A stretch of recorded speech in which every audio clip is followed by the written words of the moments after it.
Good evening, guys. I am Cadet Gonzalez, and for today's video, I am going to share to you the definition of marine environment. And second, what are the major sources of marine pollution and its impact to human, animals, and also in the shipping industry. And lastly, the MARPOL's history and when it was adopted and its objectives and annexes. So let's go. So the first question, what is marine environment? Marine environments are those in the world's seas and oceans below mean high tide mark. Marine environments relate to the morphology of near-shore, offshore, and deep water zones on the ocean. What are the major sources of marine pollution and its impact, hazard to human, animals, and shipping industry? Marine pollution occurs when harmful effects result from the entry into the ocean of chemicals, particles, industrial, agricultural and residential waste, noise, or the spread of invasive organisms. 80% of marine pollution comes from land.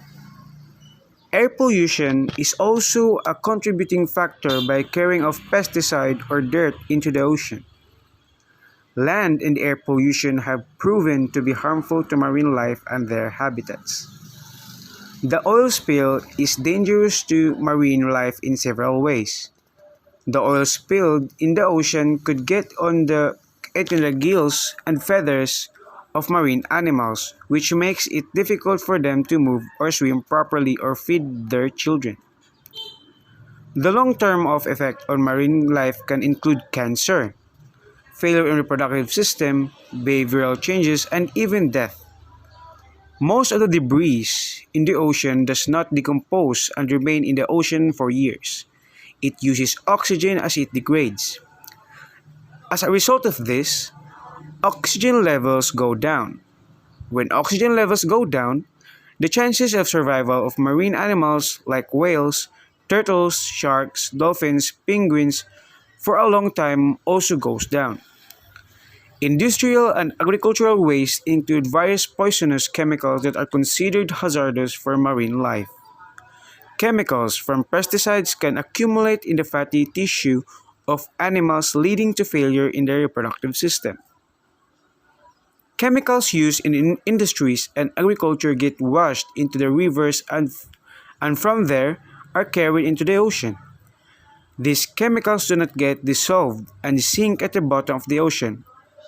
Small animals ingest their chemicals are later eaten by large animals, which then affects the whole food chain.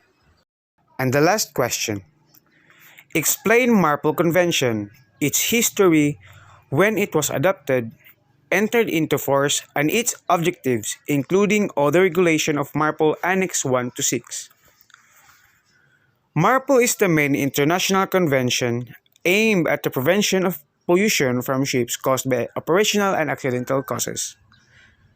It was adopted at the International Maritime Organization, or IMO, in 1973. The Protocol of 1978 was adopted in response to a number of tanker accidents in 1976 to 1977. The 1978 Protocol was absorbed into the Parent Convention, and the combined instrument entered into force in 1983. In 1997, a protocol was adopted to amend the convention and a new Annex 6 was added, which came into force in May 2005. The technical requirements of MARPOL are included in 6 separate annexes, which are Annex 1, or the Regulation for the Prevention of Pollution by Oil. It entered into force on October 2, 1983. Next is the Annex 2, or the Regulation for the Control of Pollution by Noxious Liquid Substances in Bulk. It entered into force on October 2, 1983. And Annex 3, or the Prevention of Pollution by Harm Substance carried by the sea in package form. It entered into force on July 1, 1992. Next is the Annex 4, or the Prevention of Pollution by Sewage from Ships. It entered into force on September 27, 2003. Next is the Annex 5, or the Prevention of Pollution by Garbage from Ships. It entered into force on December 31, 1988. And lastly, the Annex 6, or the Prevention of Air Pollution from Ships. It entered into force on May 19, 2005. So that's it. I hope you learned something from this video. Thanks for watching and stay tuned for more.